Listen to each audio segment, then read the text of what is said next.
Hi friends, welcome to sports Fortuner YouTube channel. Friends, ఈ వీడియోలో మనం డిస్కస్ చేయబోయే విషయం ఏంటంటే ఈసారి ఐపీఎల్ 2025 సీజన్లో సిఎస్కే టీం ఫేస్ చేయబోతున్న 3 బిగ్గెస్ట్ ఛాలెంజెస్ గురించి అయితే చూద్దాం. ఫ్రెండ్స్, మన ఛానల్లో ఐపీఎల్ పై వచ్చే చిన్న పెద్ద అప్డేట్ ఏవి కూడా మిస్ అవ్వకుండా ఉండాలంటే ఇప్పుడే మన యూట్యూబ్ ఛానల్కి అయితే సబ్స్క్రైబ్ చేసుకోండి, పక్కనే ఉన్న బెల్ ఐకాన్ అయితే క్లిక్ చేయండి. మరెందుకు లేట్ ఫ్రెండ్స్, ఈ వీడియోలోకి అయితే వెళ్ళిపోదాం. ఐపీఎల్ 2025 సీజన్ ప్రారంభానికి ముందే సిఎస్కే టీంకి అయితే ఒక చిన్న షాక్ అనే చెప్పాలి. ఆ టీం కీ ప్లేయర్స్ అయిన డెవాన్ కాన్వే, రచిన్ రవీంద్ర వీళ్ళిద్దరూ కూడా ఐపీఎల్ స్టార్టింగ్ మ్యాచ్లకి అయితే దూరం కాబోతున్నారు. న్యూజిలాండ్ టీం స్వదేశంలో పాకిస్తాన్తో అయితే 5 T20లు 3 వన్డేలు అయితే ఆడబోతుంది. మరి ఈ లాంగ్ సిరీస్ చూసుకుంటే 16th మార్చిన స్టార్ట్ అయ్యి April 5 వరకు అయితే ఉంటుంది. మరి ఈ టైం పీరియడ్లో సిఎస్కే టీం ఆడే ప్రతి మ్యాచ్లో కూడా ఈ ఇద్దరు కివీ ఆటగాళ్ళు అయితే దూరం కాబోతున్నారు. రాబోయే 3 ఏళ్ల పాటు ఐపీఎల్ ఏ డేట్ను స్టార్ట్ అవుతుంది, ఏ డేట్ని ఎండ్ అవుతుంది అనే టెంటేటివ్ డేట్స్ని అయితే బీసీసీఐ ఆల్రెడీ అఫీషియల్గా అనౌన్స్ చేయడం అయితే జరిగింది. మరి దాని ప్రకారం ఈ 2025 సీజన్ ఐపీఎల్ అయితే మార్చి 14వ తేదీన అయితే ప్రారంభమవుతుంది. అలాగే ఎండింగ్ ఫైనల్ చూసుకుంటే సండే May 25 అయితే జరగబోతుంది. నెక్స్ట్ మన main topic CSK team 3 biggest major challenges గురించి అయితే చూద్దాం. On paper CSK team look సాలిడ్గా అయితే కనిపిస్తుంది. ఇన్ డెప్త్ అనాలిసిస్ చేస్తే వాళ్ళకైతే మాత్రం ఒక 3 మేజర్ వీక్నెసెస్ అయితే కనిపిస్తున్నాయి. మరి వీటిని రాబోయే అప్కమింగ్ 2025 సీజన్లో ఓవర్కమ్ చేయాల్సిన అవసరం అయితే ఉంటుంది. తలా మహేంద్ర సింగ్ ధోనికి రిలయబుల్ బ్యాకప్ వికెట్ కీపర్ అయితే సిఎస్కే టీంలో అయితే లేడు. షార్ట్ టైం ఆప్షన్గా డెవాన్ కాన్వే రూపంలో ఒక ఆప్షన్ ఉన్న లాంగ్ టైం ఆప్షన్గా పనికొచ్చే ఏ ఒక్క ప్లేయర్ కూడా లేడు. ఇంకా ఎప్పుడులాగే ధోని సీజన్ బై సీజన్ పొడిగించుకుంటూ వెళ్ళే అవకాశం కూడా ఇంకా లేదు. ఎందుకంటే తన ఫిట్నెస్ కూడా మునపట్ల అయితే లేదు.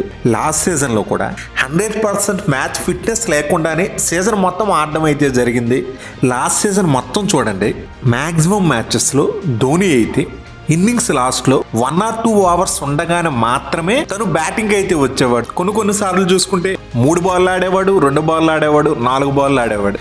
ఇలాగే లాస్ట్ సీజన్ మొత్తం తను ఫేస్ చేసిన బాల్స్ కూడా చాలా తక్కువ. లాస్ట్ సీజన్లో ధోని 14 మ్యాచ్లు ఆడి తను ఫేస్ చేసిన డెలివరీస్ అయితే కేవలం 73 మాత్రమే. ఈ బాల్స్ని ఓవర్స్ కింద క్యాలిక్యులేట్ చేసుకుంటే 12 ఓవర్ల 1 బాల్ మాత్రమే. అంటే మ్యాచ్కి సగటున ధోని 6 బాల్స్ కంటే తక్కువే ఫేస్ చేశాడు. అంతకుముందు 2023 సీజన్లో చూసుకున్న ధోని ఫేస్ చేసిన చూసుకుంటే 57 డెలివరీస్ మాత్రమే. ఐపీఎల్ 16 సీజన్ తర్వాత తన నీ ఇంజరీ జరగడం, సర్జరీ చేయించుకోవడం, ఆ తర్వాత బ్యాక్ టు బ్యాక్ సీజన్స్లో ధోని సరైన ఫిట్నెస్ లేక కాస్త ఇబ్బంది పడుతూ వస్తున్నాడు. ధోని మరి ఇలా కెరీర్ని ఎక్స్టెండ్ చేస్తూ రావడానికి కారణం కూడా సిఎస్కే టీం ఫ్యూచర్ కోసమే.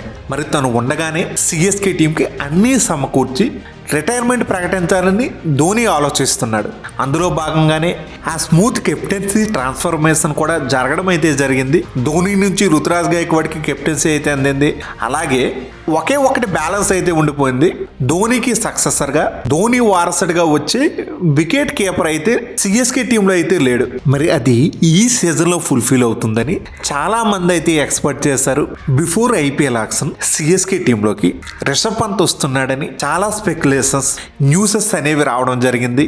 రిషబ్ పంత్ ఎవరికీ అందనట్టుగా చాలా ఎక్కువ అమౌంట్కి వెళ్ళిపోయాడు కాబట్టి సిఎస్కే టీం కూడా తనని తీసుకోలేకపోయారు.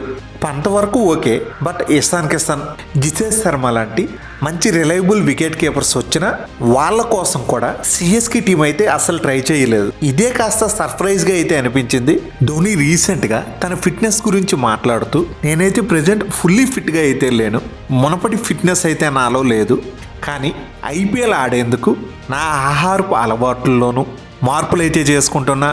అలాగే టెన్నిస్, బ్యాడ్మింటన్, ఫుట్బాల్ ఇలా ఈ గేమ్స్ ఆడుతూ ఫిట్నెస్ పెంచుకునేందుకు జిమ్లో కూడా తను చాలా గంటలు కొలిది శ్రమిస్తున్నట్లుగా ధోని చెప్పడం అయితే జరిగింది.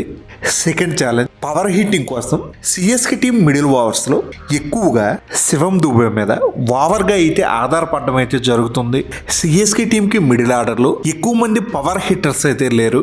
ఇది వాళ్ళకి ఎక్కువ స్కోర్లు కొట్టేటప్పుడు కాస్త ప్రతికూలంగా అయితే కనిపిస్తుంది.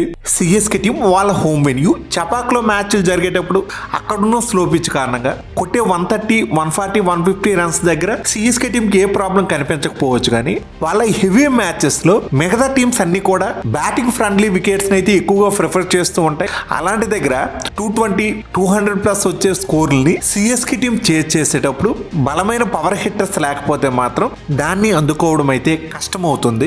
లాస్ట్ 3 ఏళ్ల నుంచి జడేజా ఫామ్ కూడా కాస్త ఐపీఎల్ లో డిప్ అవుతూ వస్తుంది. బాల్ తో కాస్త మంచిగానే కాంట్రిబ్యూట్ చేస్తున్నా బ్యాట్ తో అంత ఎఫిషియన్సీ తగ్గిందని చెప్పాలి. లాస్ట్ 3 ఏళ్లలో చూసుకుంటే 33 ఇన్నింగ్స్ లో 573 పరుగులు అయితే చేశాడు. స్ట్రైక్ రేట్ చూసుకుంటే 137 అయితే ఉంది. మరి అంత బ్యాడ్ స్టాట్స్ అయితే కాదు, బట్ మరి తన స్టాండర్డ్స్ కి తగినంత పెర్ఫార్మెన్స్ అయితే ఇవ్వట్లేదు. ధోని అంటే మరీ లోయర్ ఆర్డర్ లో అయితే బ్యాటింగ్ వస్తున్నాడు. మరి ఈసారి ఆక్షన్ లో సిఎస్కే టీం అయితే విజయ్ శంకర్, దీపక్ హుడా లాంటి ప్లేయర్స్ అయితే తీసుకుంది. మరి వీళ్ళు కూడా అంత కన్సిస్టెంట్ ప్లేయర్స్ అయితే కాదు. లాస్ట్ రెండేళ్లలో దీపక్ హుడా ఐపీఎల్ ఫామ్ అయితే మాత్రం హారిబుల్. 2024 సీజన్ లో చూసుకుంటే 11 గేమ్స్ లో 145 రన్స్ అయితే చేస్తాడు. అంతకు ముందు 2023 సీజన్ లో చూసుకుంటే 12 మ్యాచ్లు ఆడి కేవలం 84 పరుగులు మాత్రమే చేశాడు. Back to back failures Deepak హుడాకి అంత కాన్ఫిడెన్స్ ను ఉంచుతుందా? విజయ్ శంకర్ కూడా సేమ్ ఇదే సిమిలర్ సిచ్యువేషన్. మరి లాస్ట్ సీజన్ లో చూసుకుంటే 7 మ్యాచ్లు ఆడి 83 పరుగులు అయితే చేశాడు. అంతకు ముందు 2023 సీజన్ లో అదరగొట్టిన ఆ సీజన్ లో 14 మ్యాచ్ల్లో 301 పరుగులు అయితే చేశాడు. బట్ మళ్ళీ 2022 సీజన్ లో చూసుకునేసరికి చేసింది 19 పరుగులే. ఇలా తను కూడా అంత కన్సిస్టెంట్ ప్లేయర్ అయితే కాదు. సో మరి ఈ season CSK team middle order అయితే కాస్త షేకీగా అయితే కనిపిస్తుంది. మరి దీన్ని అయితే సిఎస్కే టీం ఖచ్చితంగా ఓవర్కమ్ అయితే చేయాలి. నార్మల్ ప్లేయర్స్ కూడా సిఎస్కే టీంలోకి వచ్చాక ఎక్స్ట్రాడినరీ పెర్ఫార్మెన్స్ ఇస్తూ ఉంటారు. గతంలో ఇలాగే చాలా మంది ప్లేయర్స్ విషయంలో అయితే జరిగింది. దీన్ని మరొకసారి రిపీట్ చేయగలిగితే అంతగా ప్రాబ్లం అయితే కనిపించకపోవచ్చు.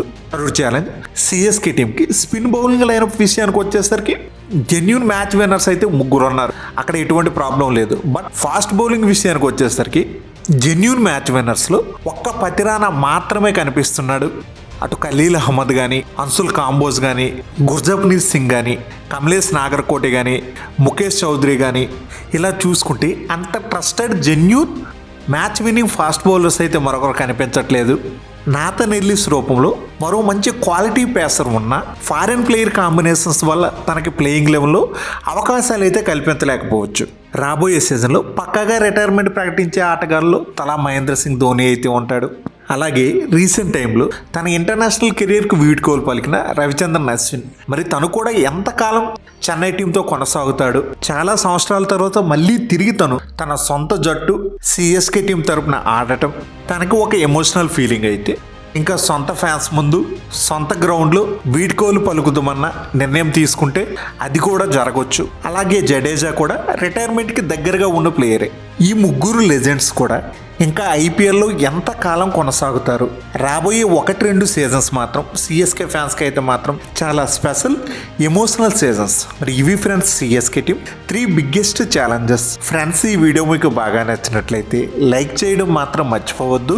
అలాగే మన ఛానల్లో ఐపీఎల్ పై వచ్చి రెగ్యులర్ అప్డేట్స్ ఏవి మిస్ అవ్వకుండా ఉండాలంటే ఇప్పుడే మన యూట్యూబ్ ఛానల్కి అయితే సబ్స్క్రైబ్ చేసుకోండి. పక్కనే ఉన్న బెల్ ఐకాన్ అయితే క్లిక్ చేయండి. నేను మిమ్మల్ని మరో ఇంట్రెస్టింగ్ వీడియోతో మళ్ళీ కలుస్తా. Thank you. By bye friends. జై హింద్.